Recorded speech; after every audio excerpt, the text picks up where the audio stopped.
Hello guys, শুভদিয়া ব্লগে আমি শুভ আজকে নিয়েছি আরেকটি নতুন রেসিপি। তার আগে যারা এখনও শুভদিয়া চ্যানেলটিকে সাবস্ক্রাইব করেননি তারা অবশ্যই চ্যানেলটাকে একটা সাবস্ক্রাইব করে দিয়ে সাথে থাকা বেলটা অবশ্যই বাজিয়ে দেবে। তাহলে চলুন শুরু করছি আজকের এই ভিডিও। গাইজ, অধিকাংশ মানুষই জানে না দুইটা সিদ্ধ ডিম নিয়ে ডিমগুলোকে এরকমভাবে কচি কচি করে ভালোভাবে কাটবেন আপনারা। দেখুন আমি কি ছোট করে কাটছি।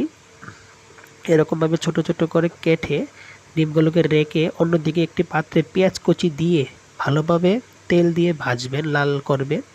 তারপর তার সাথে দিয়ে দেবেন হলুদ, লবণ। এই দেখুন হলুদ লবণ দিয়ে দিচ্ছি আমি। তারপর দেবেন গুঁড়া মরিচ, ভাজা মরিচটা দেবেন। তারপর আদা, গরম মশলা দিয়ে ভালোভাবে এগুলোকে মিক্সড করে নেবেন। এই দেখুন মিক্স করে নিচ্ছি আমি। তারপর একটু লাল হয়ে গেলে তার উপরে দিয়ে দেবেন এই ডিম কুচিগুলো দিয়ে ভালোভাবে নাড়বেন। তারপর অন্যদিকে কি করবেন, একটি পাত্রে আপনারা এখন 2 চামচ পরিমাণ ময়দা নেবেন। ঠিক আছে, ময়দাগুলোর সাথে লবণ, বেসন দিয়ে তেল দিয়ে ভালোভাবে একটু আটা আটা ভাব মেখে নেবেন।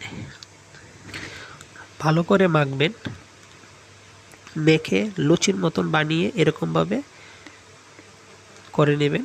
তারপর একটির মধ্যে আপনি ডিম কচিগুলো ভাজাগুলো ভালোভাবে দিয়ে দেবেন। দিয়ে চারিদিকে আপনারা এরকমভাবে হাত দিয়ে চেপে চেপে বন্ধ করে দেবেন। এই দেখুন আস্তে আস্তে করবেন।